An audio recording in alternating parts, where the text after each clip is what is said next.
चला था। 1857 की बात है। पूरे भारत देश में भिन्न भिन्न जगहों में भिन्न भिन्न तरह से विद्रोह छिड़े थे और इस विद्रोह के समय में हमारे मसीही कलीसिया भी अछूता न रहा और मसीही कलीसिया भी प्रभावित रहा। उस समय मसीही कलीसिया एक छोटी सी कलीसिया थी, बढ़ रही थी, एक छोटी कलीसिया थी। उस समय केवल 5-6 साल ही बीते थे। लोग विश्वास के बारे में नहीं जानते थे, परमेश्वर के आश्चर्य कर्म के बारे में नहीं जानते थे, परमेश्वर के सामर्थ्य के बारे में नहीं जानते थे, विश्वास क्या है इसको नहीं जानते थे, आशा क्या है उसको नहीं जानते थे, प्रभु यीशु मसीह की कहानियों को, उसकी घटनाओं को, आश्चर्य कर्मों के बारे में अज्ञान थे और ये अज्ञात थे। परंतु उन्होंने विश्वास किया था, उन्होंने बपतिस्मा लेकर के मसीही धर्म को अपना लिया था।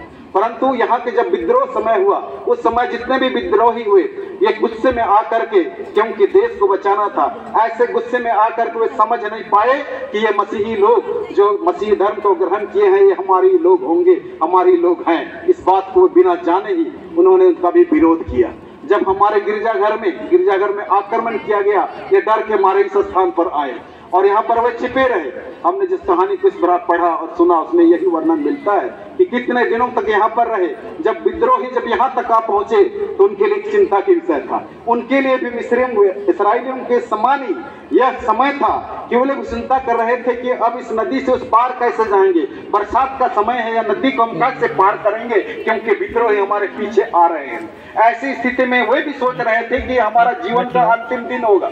हमने मसीह विश्वास करके ना जाने कितना गलत किया। जिस प्रकार इस्राएली लोग सोच रहे थे कि हमने गलत किया और मिस्र से लेकर के हम यहाँ पर लाल सागर तक हम आए हैं। मूसा को कहने लगे कि क्या हमारे लिए कब्र नहीं था, मिट्टी नहीं था कि हम वहां से आए हैं। इससे अच्छा तो वहां पर सेवा करना ही था। यहाँ पर जो लोग उपस्थित थे करीब 120 की संख्या बताई जाती, उसमें कुछ विद्यार्थी थे और क्षेत्र के कुछ महिलाएं थे जो यहाँ पर थे और उनका घर यहाँ पर था, जिन्होंने यहाँ पर सुरक्षित स्थान यह समझ करके लाया था कि जंगल में हम सुरक्षित रहेंगे। परंतु यह सुरक्षित स्थान उनके लिए नहीं था, क्योंकि विद्रोही यहाँ तक आ पहुंचे थे और वो जानते थे कि जो विश्वासी नई कलीसिया स्थापित किए हैं वे मसीह विश्वासी यहीं पर कहीं पर छिपे हुए हैं। उनके लिए चिंता का विषय था। शायद वही लोग भी, अगर इतिहास लिखा जाता तो वे लोग भी शायद उस महिलाओं को कहे होते कि मसीह विश्वास के कारण हम जंगलों में जीवन व्यतीत करना पड़ता और यहाँ पर बरसात के दिनों में इस जंगल में रहना उनके लिए बहुत कठिन था। वे भी उस महिलाओं को पूछ रहे होंगे क्यों हम मसीह विश्वास हम आए और क्यों हम यहाँ पर लाए हैं, हमारा जीवन अंतिम होगा, यही हमारा जीवन का अंत होगा, यही चिंता कर रहे थे। परंतु सर्व सामर्थी परमेश्वर अपने विश्वासियों की रक्षा करता है और क्या कहता है, जिसमें हम पाते हैं कि जिस प्रकार देखना भैया है ना, परमेश्वर इस्राएली को कहा मैं तेरे आगे आगे चला फिरूं करूंगा, और दिन को बादल और रात को चांद और ज्योति उन्हें आगे आगे चला करता था। ये लोग इस विश्वासी नहीं जानते थे कि परमेश्वर के आगे पीछे चलने वाला परमेश्वर है, विश्वासियों की रक्षा करने वाला है। परंतु समय ऐसा आया, बहुत ही कठिन समय था, निराश हो गए थे। ऐसे समय में वे लोगों के लिए हम कहानी में सुने थे कि एक पेड़ गिर जाता है और एक पुल का काम करता है और उस पेड़ के पुल पर काम करता है और वे लोग उस पेड़ गिरे हुए पेड़ में एक पुल के समान पार हो जाते हैं, इस पार आ जाते हैं। और पार होने के बाद भी उनके लिए आसान नहीं था कि इस बरसात के काल में इस घने जंगल में उनके लिए भोजन वस्तु प्राप्त करना, परंतु यह भोजन वस्तु भी उनके लिए मिलना बहुत ही मुश्किल था। ऐसे समय में भी परमेश्वर उनकी रक्षा की, उनके लिए भोजन वस्तु की व्यवस्था की। एक घटना हमें याद करता है, पहला राजा उसका 17 अध्याय 1 से आगे जब हम पढ़ेंगे वहां पर सारपत की विधवा का वर्णन किया गया है। सारपत की विधवा और उनका एक बेटा था और वे अकाल के समय में उनके लिए अंतिम भोजन था, थोड़ा सा खाने की वस्तु और थोड़ा सा तेल था। परंतु एलिया नबी आता है, उन्हें कहता है मुझे पानी पिला। जब वह सारपत की विधवा पानी लाने के लिए जाती है तो एलिया नबी कहता है कि मेरे लिए कुछ भोजन वस्तु मिला। वह कहती है कि हमारे लिए तो भोजन वस्तु नहीं है, आज जिसको हम खाएंगे यही हमारे जीवन का अंतिम भोजन होगा, इसके बाद हमारे लिए खाने का कोई चीज नहीं होगा। परंतु परमेश्वर एक आश्चर्य ढंग से उनके जीवन की रक्षा करता है और एलिया उन्हें कहता है कि तुम्हारा भोजन वस्तु कभी कम नहीं होगा। अर्थात जो विश्वास करने वाले व्यक्ति पर किसी भी प्रकार की आंच परमेश्वर होने नहीं देता है। और यहाँ पर सारपत की विधवा के घर में एलिया रुकता है, पूरे अकाल भर तीनों व्यक्ति के लिए भोजन वस्तु। इसी बीच वह सारपत की विधवा भी बीमार पार हो जाती है। और क्या होता है, सारपत की विधवा नहीं कहती है क्या तू इसलिए आया है कि हमारे घर में इस प्रकार की विपत्ति हो, परंतु घबराओ नहीं, परंतु एलिया के द्वारा तुम्हें चंगाई भी प्राप्त हुआ। ना जाने ऐसी घटना कितनी बार उनके जीवन में हुआ था, जो यहाँ पर उपस्थित थे, जो इस नदी पार करके इस क्षेत्र में आए थे और कितने दिनों तक यहाँ पर रुके थे, उनके लिए भी इस प्रकार की समस्या थी, परंतु परमेश्वर उनके साथ में था, उनके साथ में था, उनकी रक्षा किया, उनके लिए भोजन वस्तु परमेश्वर ने व्यवस्था किया और परमेश्वर ने इतने दिनों तक उनके विश्वास को रखने के विश्वास को बचाए रखने के लिए इस स्थान में सुरक्षित रखा था। इसलिए प्यारे भाइयों और बहनों, जब हम अपने मसीह इस घटनाओं को हम स्मरण करते हैं तो परमेश्वर के अद्भुत कार्यों का वर्णन मिलता है, परमेश्वर के महाप्रतापी होने का वर्णन मिलता है। और जब परमेश्वर के इस महान कार्य को हम देखते हैं तो निश्चय ही अगर परमेश्वर उन विश्वासियों पर, जो आरंभिक कलीसिया के लोग थे, जो यहाँ पर आए थे, उनकी रक्षा अगर परमेश्वर नहीं करता, अपने सामर्थ्य को यहाँ पर प्रकट नहीं करता, उन्हें नहीं बचाए रहता, तो आज तक मसीह कलीसिया इतना फलता फूलता नहीं था। या परमेश्वर के सामर्थ्य के कारण से उनकी रक्षा हुई। आज हम विश्वास में इतनी बड़ी कलीसिया हैं और पूरे भारत में आज हमारी कलीसिया है। जब परमेश्वर के वचन को हम देखते हैं कि परमेश्वर इस्राएलियों के पीछे आगे पीछे जाने वाला परमेश्वर था। निर्गमन उसका 13 और 21 पद में कहता है परमेश्वर इस्राएलियों के आगे आगे चला करता था, रात और दिन दोनों में चल सके। अर्थात यहाँ जो उपस्थित थे उन लोगों के आगे पीछे भी परमेश्वर चलने वाला था, परमेश्वर उनकी रक्षा करने वाला था। कभी बदलने वाला परमेश्वर स्वर्ग से उस पर दृष्टि अपनी निगाहें डाला हुआ था और वह जो प्रेम करता है उस पर भी प्रेम करता है। एक प्रभु यशायाह नबी कहता है कि वह टिमटिमाती हुई बत्ती को नहीं बुझाएगा।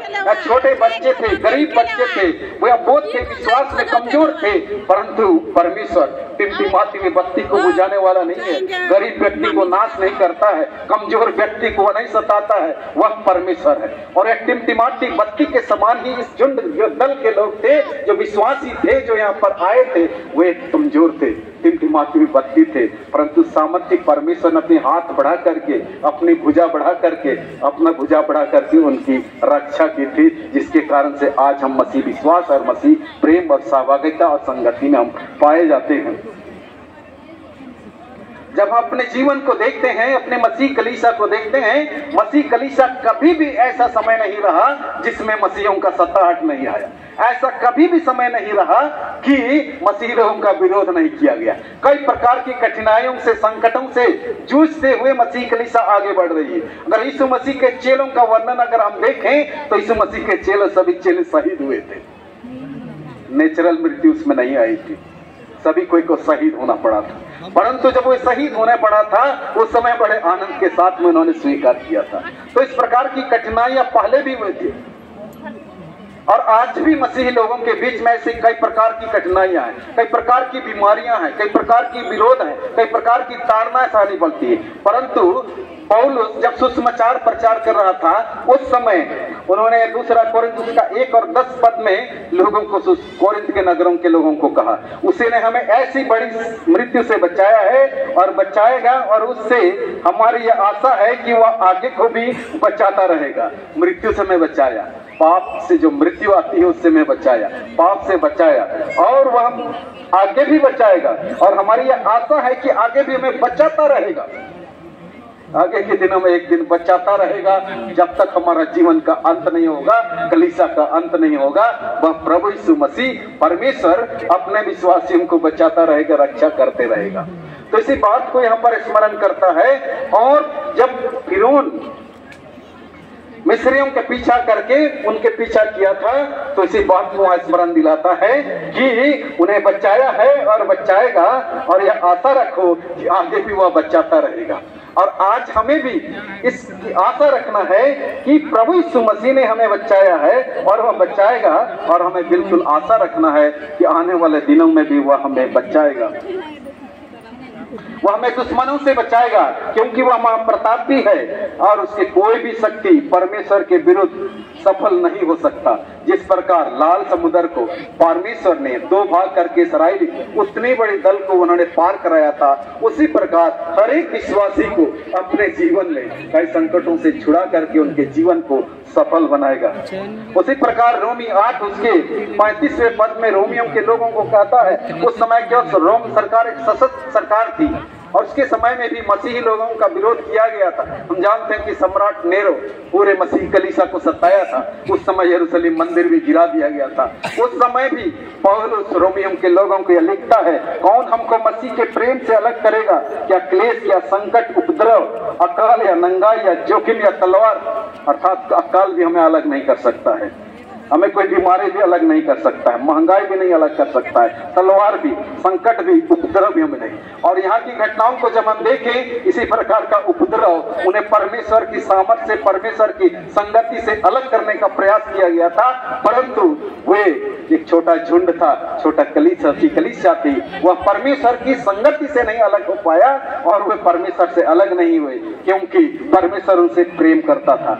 आज भी जब अपने विश्वास में हम बने रहेंगे तो निश्चय ही हमारे जीवन में संकट आएगी, अकाल आएंगी, बीमारियां आएंगी, उपद्रव आएगी, परंतु सामर्थी परमेश्वर कभी बदलने वाला परमेश्वर नहीं है। वह हमसे प्रेम करता है, आज भी प्रेम करता है, इससे पहले भी विश्वासियों से प्रेम किया, आने वाले दिनों में भी वह प्रेम करेगा, क्योंकि इब्रानी 13:8 पद में इब्रानी की पत्री में कहता है, परमेश्वर आज और कल और युगानुयुग एक सा है। और परमेश्वर की महान कार्यों को जब हम देखें, मिस्र से कनान तक की यात्रा में जिस प्रकार परमेश्वर इस्राएलियों से प्रेम किया, वही प्रेम आज भी अपने विश्वासियों के साथ करने वाला परमेश्वर है और आने वाले दिनों में भी परमेश्वर प्रेम करने वाला परमेश्वर है। इसी को उन्होंने इस महान आश्चर्य कर्म के द्वारा से इस्राएलियों के जीवन में प्रकट किया और हमें आज भी यह अगुवाई चाहता है, आज हमें भी यह विश्वास दिलाना चाहता है कि परमेश्वर कभी बदलने वाला परमेश्वर है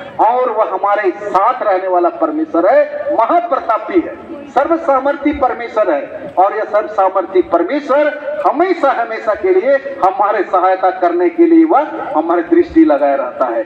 इसलिए ख्रीस्त में प्यारे भाइयों और बहनों, आज जब हम इस स्थान पर हम स्थित हैं जहां पर परमेश्वर ने अपनी सामर्थ्य को आरंभिक कलीसिया के विश्वासियों के जीवन में प्रकट किया, और यह वचन आज हमें एक गवाही देता है कि हम उस परमेश्वर को ना भूल जाएं जिसने इस्राएलियों को मिस्र से कनान तक पहुंचाया, बड़े बड़े आश्चर्य कर्म उनके जीवन में दिखलाया, मार्ग में मन्ना खिलाया, लाल समुद्र को पार किया, वही परमेश्वर आज हमारा भी परमेश्वर है। उसके तुल्य संसार में कोई परमेश्वर नहीं है। जिसने संसार को बनाया, जो संसार को चलाता है, जो हम मनुष्यों को बनाया है, वही परमेश्वर इस्राएल का परमेश्वर है और आज हमारा भी परमेश्वर है। इसलिए आवश्यक है हम सभी विश्वासियों के लिए कि हम सभी को परमेश्वर पर विश्वास रखें, जितना अधिक हो उसके साथ अपना संबंध को बनाने के लिए हम प्रयास करें, ताकि आने वाले समय में इस प्रकार की कई घटनाएं आएंगी, उस समय परमेश्वर हमारी सहायता करे और अपने भुजा के तले हमें सुरक्षित जीवन दे, ताकि हम जिस यात्रा को पूरा करने के लिए हमने मसीह को अपना लिया है, उस यात्रा को हम पूरा करने में सफल हो सके। आज इस महोत्सव में प्रभु यीशु मसीह हम सबों को अपनी आत्मा के द्वारा अगुवाई करके लाया है और इस आराधना में प्रभु यीशु मसीह रोटी और दाखरस के द्वारा स्वयं हमारे बीच में उपस्थित है, ताकि हम सभी को इस पर विश्वास करें, उसे ग्रहण करें और आने वाले समय में हम अपने आशा को मजबूत करें, अपने विश्वास को मजबूत करें, ताकि आने वाले समय में हम अपने विश्वास की यात्रा को हम सफल कर सकें और उसकी महिमा करने की योग्य होने पाए। परमेश्वर पिता इस वचन पर हम सबों को अधिकाई से आशीष दे। आमीन। हम इस वचन के लिए परमेश्वर का धन्यवाद करें। प्रेम